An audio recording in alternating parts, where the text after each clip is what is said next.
Sadiq Khan caused a little bit of a kerfuffle, quite a stir last week when he said that Premier League games being played abroad is an inevitability. You have to unpick the Sadiq Khan situation, I think, to get to the bottom of this, because Sadiq Khan, as Jim's already alluded to, does annoy anyone over the age of 60, right?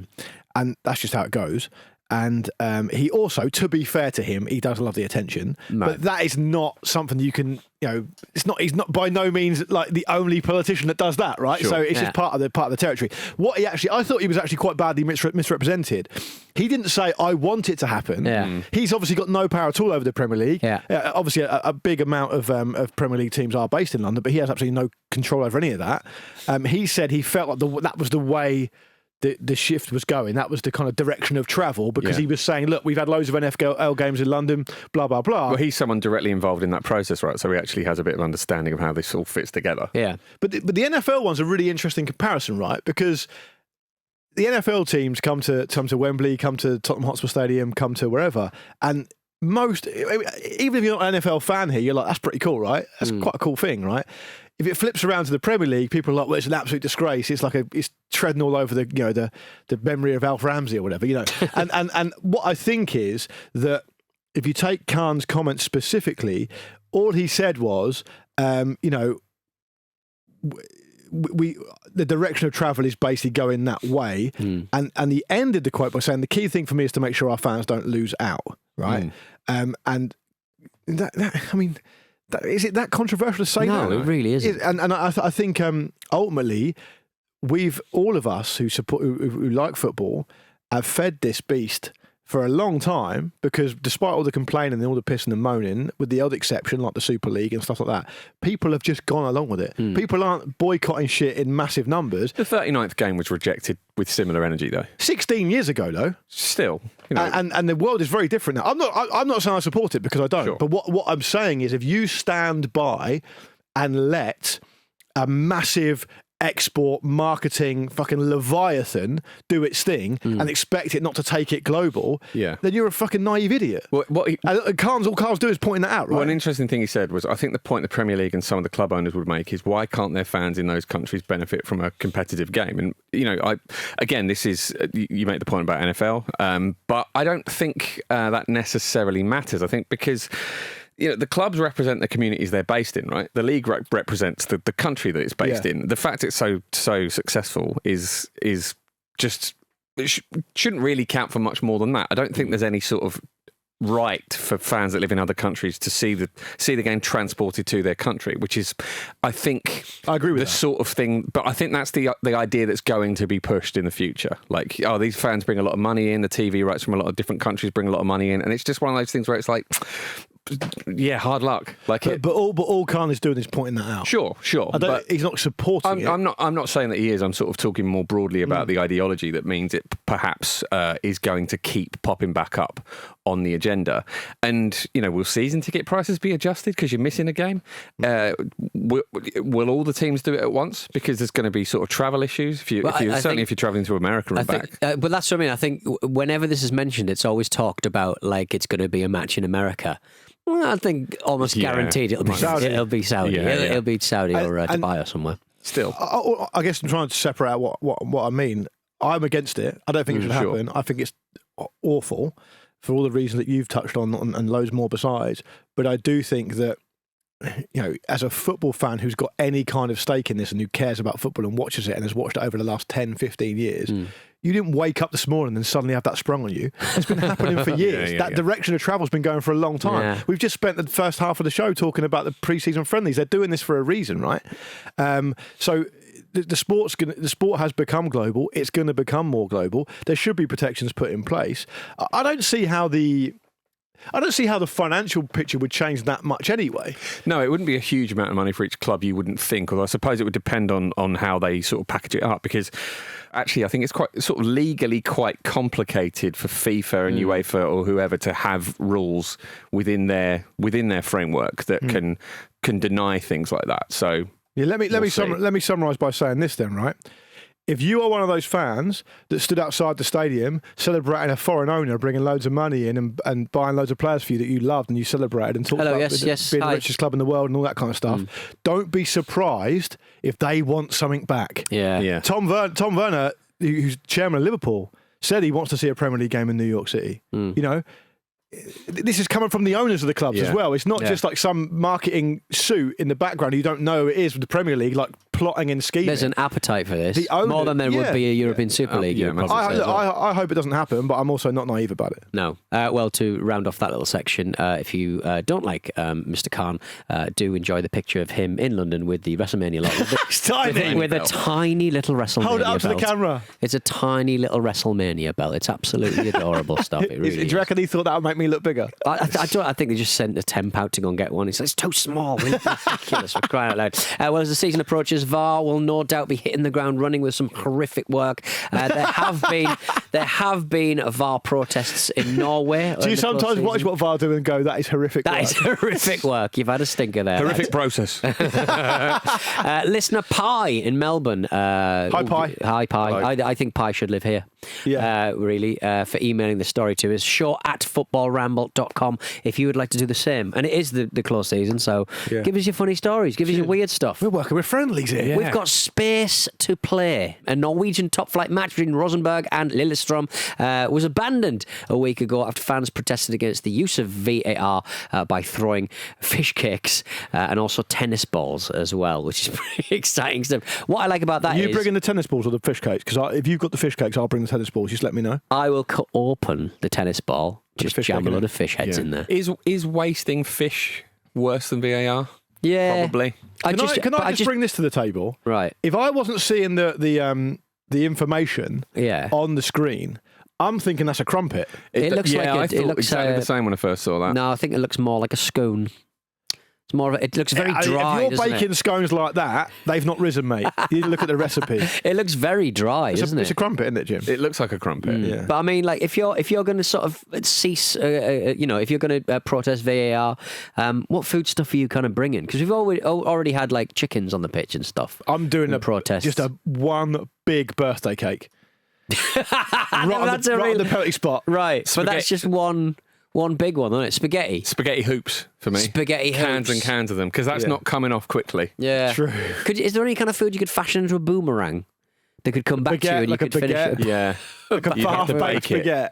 Yeah, maybe you could pull a pretzel in half. Pull the pretzel out. Yeah, exactly. Yeah. They actually managed to stop the game, didn't they? Yeah. The players had to come off the pitch. Fish. Yeah, because one of them was allergic to fish.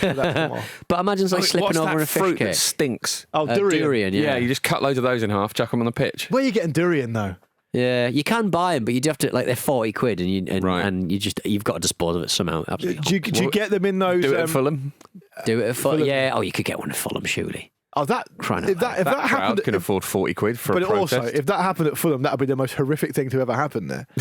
I've never seen a durian for sale in London. No, you occasionally see them in Chinatown. Oh, do you really? Yeah, kicking around. Yeah, because apparently, I'm just looking up now. They only come from Indonesia and Borneo. You can't take them on lifts in Borneo. You can't take them in lifts in. That's the kind of knowledge you get Malaysia. on the show. See, Jim, when Pete's on the show. And people are about stinky fruit. Ostensibly listening to a football show, and he comes out with it's illegal to take a durian fruit on in a lift in Indonesia, right? That knowledge dies with him if he doesn't share that. Yeah, it's a good point. Actually, it's a really good public service. Only that everyone listening gets like a sort of library of curiosity. That knowledge would be gone. I was cracking one open. All right, we'll be back in a moment with more football and some spying scandals. Not much football. Let's be fair. Not much football. It's pretty dry at the moment. Right, Simon is waiting on the line to speak to us. Good evening to you, Simon, calling from Leicester. Good evening. You all right there, Gary? You all right, Paul? No, say. Hi there, Simon. Firstly, can I just congratulate Gary on the size of his bulge? On the what? Size of his bulge, because it seems like he's got a massive cock.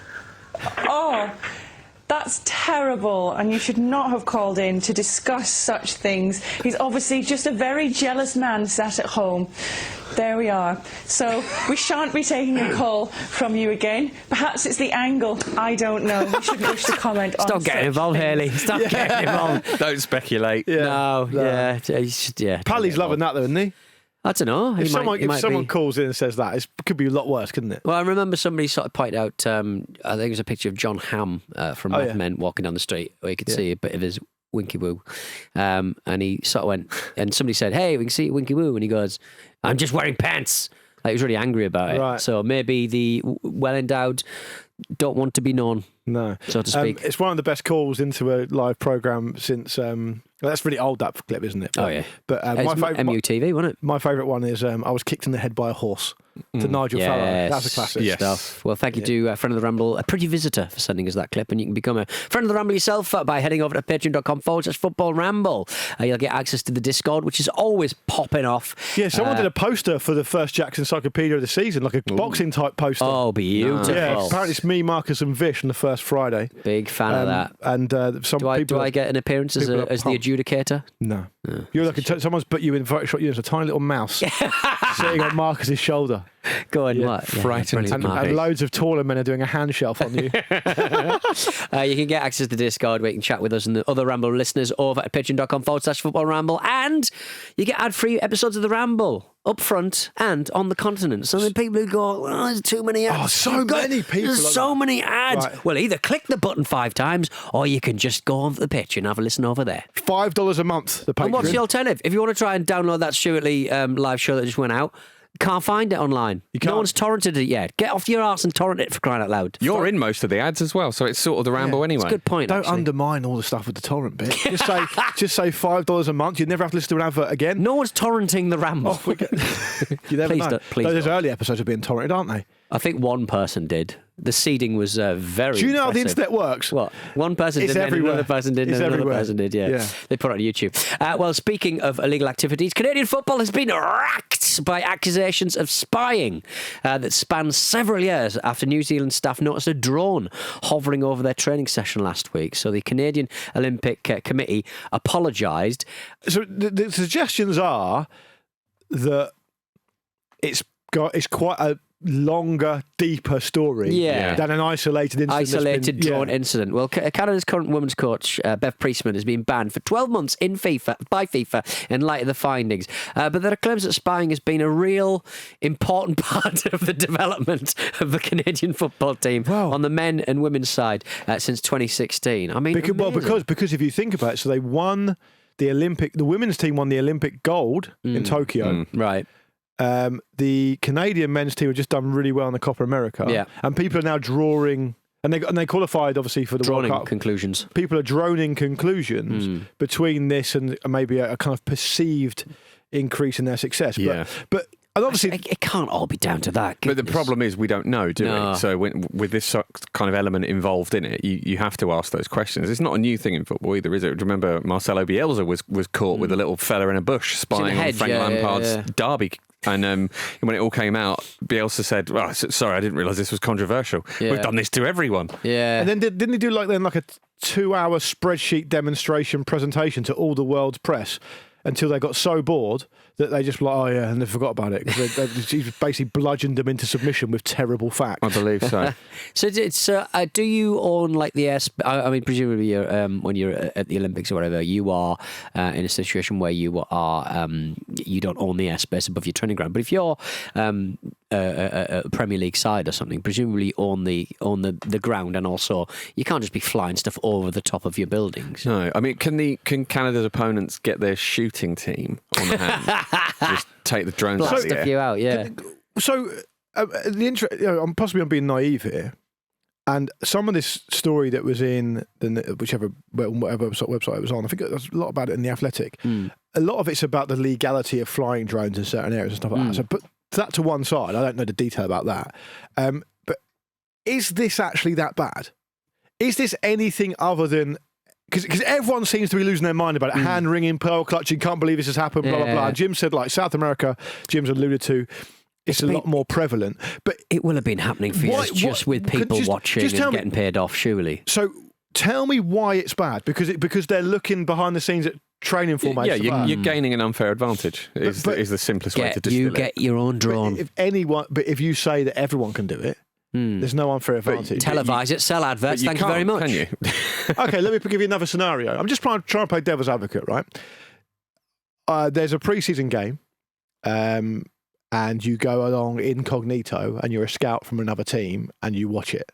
Is that bad? But that's a pre-season game. Yeah, isn't it? a game is different, isn't it? Because You're it's expecting reactive, essentially. But you're getting an inside track into the opponent's tactics specifically to play against you, right? It's not the same as something that you can observe in a pre-season game that anyone can observe. You're getting an insight into how that team are going to set up against you. I think it's great espionage work. I think it's great I like intelligence gathering. I like it. I like dead drops and George Smiley. I love the work of John Le Carre. Indeed, but I can see why the other teams might be a bit annoyed. But I just think it adds another layer to your skill base as a manager because you have to obfuscate and kind of pretend that you're doing one thing but actually doing another thing. Yeah. Potemkin teams, people dressing up as the main footballers that you can only see from the drones. Like, wait a minute.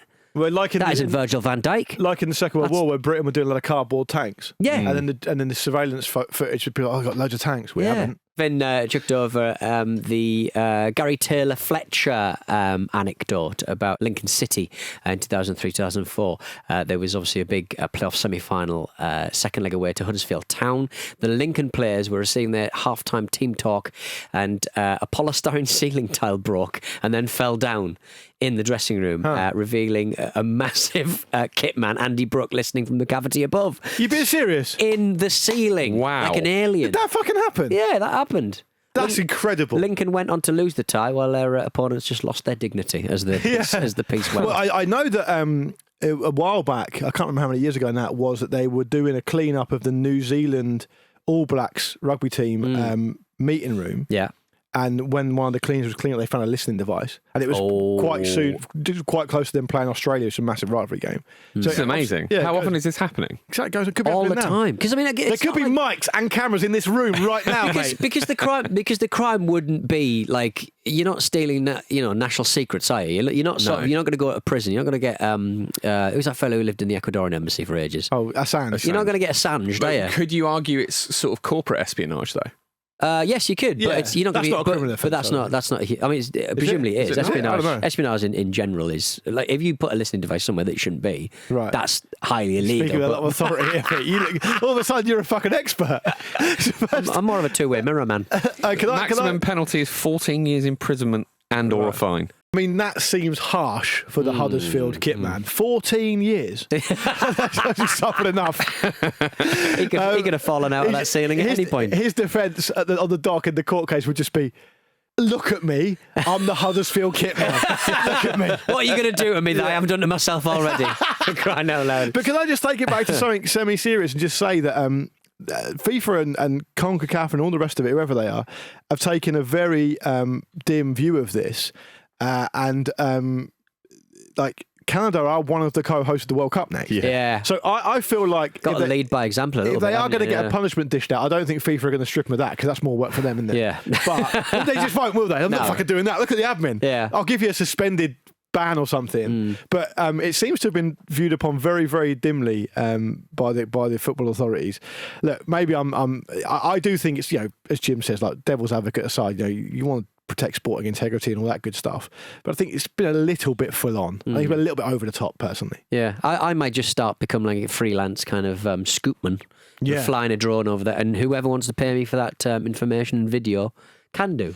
Elsewhere, Arne Slot's got his first win as Liverpool boss at the weekend with a 1-0 win over Real Betis in Pittsburgh. Yeah, I saw that. Will he have Trent Alexander-Arnold to call upon this season? Because there's rumours he might be going to Real Madrid. There's an amazing story. So let me put a bit of context on that. There was an amazing story in the Daily Mail reporting that Trent Alexander-Arnold went... it's actually a very sweet story. Yeah. He went on a cute little holiday with Jude Bellingham. And they went LA. I think they went to a little theme park together or something. And Alexander-Arnold was caught on I don't know if it's a long lens or just because everyone's got a camera phone these days, signing a Real Madrid shirt. Yeah. And the argument was that, that's legally binding. Could be knowing Perez. Yeah. He's big friends with Bellingham. They've become really close mates. Bellingham loves it there. Trent Alexander-Arnold, for those listening who don't know, is also in the last year of his contract now. Yeah. There's not been a new one signed. Normally, players tend to open negotiations through their agents and the club about 18 months out. That's not happened yet. So people are putting two and two together.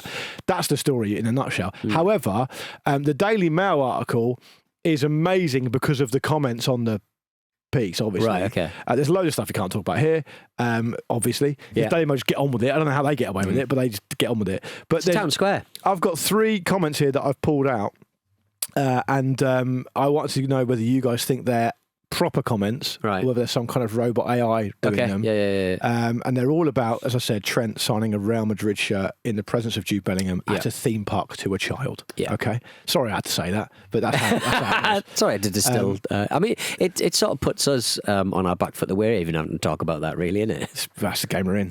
Fucking made up piece of it. Especially years this ago. Bottom feeders. Done worse And than what this. a bottom it is. Done worse than this.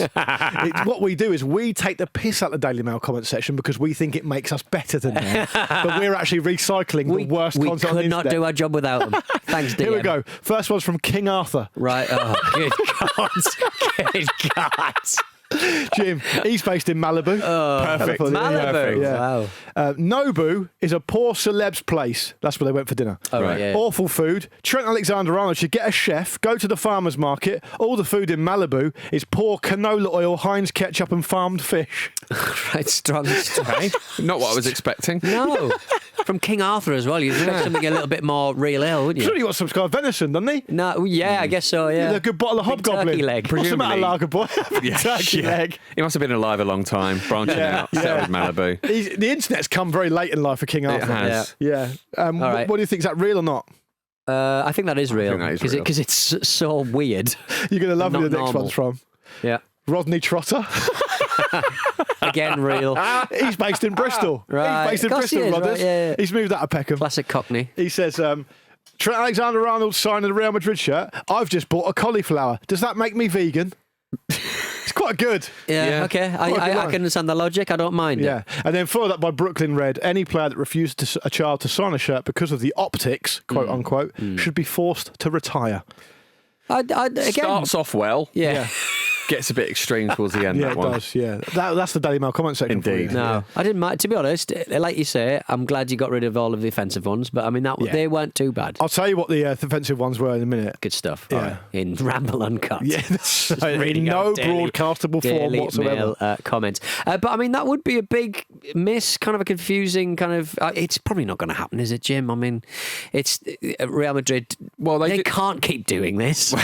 well, Danny Carvajal is obviously the sort of sitting right back. I fucking but hate him. He's 32. He's also a complete bellend. He's a brilliant player, though, isn't he? Yeah, He's an absolutely yeah, brilliant player, and he's a big part of how they play. But I can imagine if you just spent so much money on Kylian Mbappe, despite them not paying a transfer fee. Obviously, they spent a fortune on Jude Bellingham last summer as well.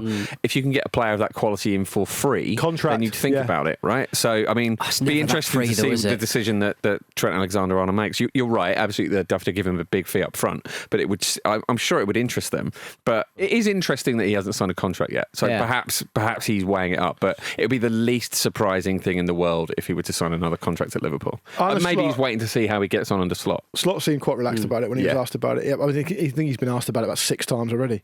Can I just do another slight diversion, another quite slight tangent, talking about a dislike of Danny Carvajal? Right. I do agree he's a great player, of course. Did anyone else just think that Mark Cucurella song was crap? The one that he sang. Yeah. Awful. Very Absolutely awful. Very tuneless. For me, it undermines their Euros win entirely. No. As an Englishman, it's hard to say it because you just look like you're bitter. So exactly, you sound no bitter, yeah. tempo, no rhythm, no melody, confidence. no confidence in it. He doesn't want to be there. No. He's created a monster that he can't tame. And I just thought it was so bad. And I'm not saying England would have done a better one if they had won. No. But did you think it was bad? Pete? No, I think I agree. It was absolutely atrocious from every angle, from Yeah. every potential angle. Yeah. It's karaoke is hard at the. At He's the doing best a of times. cappella, to be fair to him. Yeah. With an That's echo right, yeah. on the mic, Yeah. which helps Yeah. no one in that His situation. mic skills were poor. Yeah. They were. I'd rather do it without a mic in that scenario. There's only about 20 people there. Atrocious. Yeah, I said I don't need a Absolutely mic. atrocious. Microphones are for wimps. All right, well, before we go, let's touch on Chelsea a little bit. They did do their bit by losing 4-1 to Celtic in Indiana at the weekend. Brother Brendy gets his revenge. Finished club. Banter club. Maresca said the performance was 10 times better than against Wrexham. It's all you need, isn't it? Who they drew with 2-2 last week. Kasper Schmeichel now plays for Celtic. It's the place where footballing goalkeepers just have a nice time. I thought you were going to say go to die. Well, That's yes, normally how that too. that's how that Probably, it phrase will be his starts. last move, probably, but I think it's good stuff. So I didn't know that he'd gone there. No, I didn't. Yeah. He's doing a lovely little whistle-stop tour, isn't he? He did a season at Nice, season at Anderlecht, and now he's at Celtic. And Marcus always says this, and I think he's absolutely spot on. Like the not weird, but like the unique situation of Scottish football where Celtic and Rangers are genuinely big clubs. Yeah.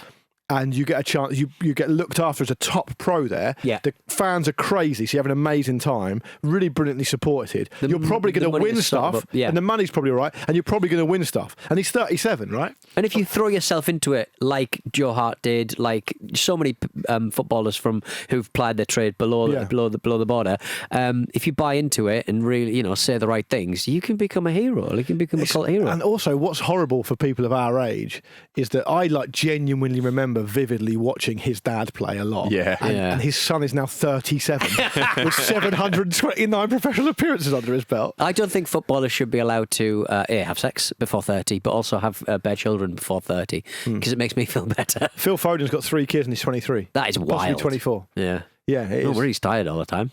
He doesn't look tired, does he? I don't know. I just said it because he didn't play very well. No. in the Euros. He looks the opposite of tired because he's got the best posture of any living person. Yeah. No, Joe Hart's got the best posture. Celebrated in the Euros coverage. Remember, he was sat in a chair, Straight back. and then and ever since I saw that kind of performance, every 3 days I'll go, let's pop those shoulders back, Peter. Yeah. Straight in your back. Do it Because he right says he now. feels Take years off disgusting. you. He says he feels disgusting if he doesn't do it. Listen, the main headlines are these. Chelsea have lost 4-1 to Celtic. They're playing in Indiana, which is Yeah. also funny. And they drew 2-2 with Wrexham, who are famously really a TV project. So it's quite interesting. Yeah. They're Elsewhere, playing Man City on the first day. Great. Enjoy that. Yeah. Enjoy that. Well, you do sort of think. I was looking at the fixtures of the first day of the season. I was like, are Man City going to drop any points? You are literally just looking for one match per season where Arteta you're going to said- drop 3 points. Arteta said, didn't he, in a recent interview, that they have to aim to win all 114 114 points. Let's round up the show with a little bit of West Brom fun. They've been setting Twitter alight I'll make an exception for this. with I'll make an exception for a fist with fight. some proper 1980s brawling with Yeah. Mallorca. West Brom midfielder Jason Malumbi punched one of the Mallorca players And he then properly wrestled, punched him as properly well. cracked him. And I mean, good God, you don't see that sort of thing very often anymore, do you, Jim? No, you don't. Not a I wish proper you sort did. of closed fist, Yeah. sort of quick, Dig. like jab to the Yeah. face. It was a really angry punch, wasn't it? Hasn't he been out for like 7 months? He's Got forgotten a lot what of sport steam he's to let playing. off. I It's don't- a friendly. yeah. Neither of them even got sent off. Yeah. I don't think it's the first time an Irishman's punched someone from Mallorca. Put it that way. Is it? Let's be absolutely No, fair. well, I just like the fact that the referee just ended the first half to calm it basically, all down. For those who haven't seen this, they ended the first half early so everyone could quote unquote calm down. Yeah. And then he instructed both managers to remove those players rather than send them off because it was Yeah. a pre-season friendly. I think Neither they should player do that in the sent off. league. Yeah. It was a proper punch. Yeah. And I think, I don't want to be someone who advocates violence on the show, and we've got a lot of younger listeners, but It was delicious. there's a dignity about it. There's Isn't an there? honesty about it. If you, it's not, It's not an Alan Pardew head sort of push. nah, or just a little push and someone throws us on the floor. That has done an awful lot for the reputation of footballers, Yes. particularly among our American cousins, Yes. who are used to watching hockey, Yes. and see genuinely hard people. Like, if you're a boxing fan, you think, I can't be bothered with football, they're all wet wipes. Have a watch of that. Thank you for watching a clip from the Football Ramble podcast. Don't forget to like this video and subscribe to the channel so you don't miss an upload. A single upload. Don't miss out on the uploads. The uploads are important.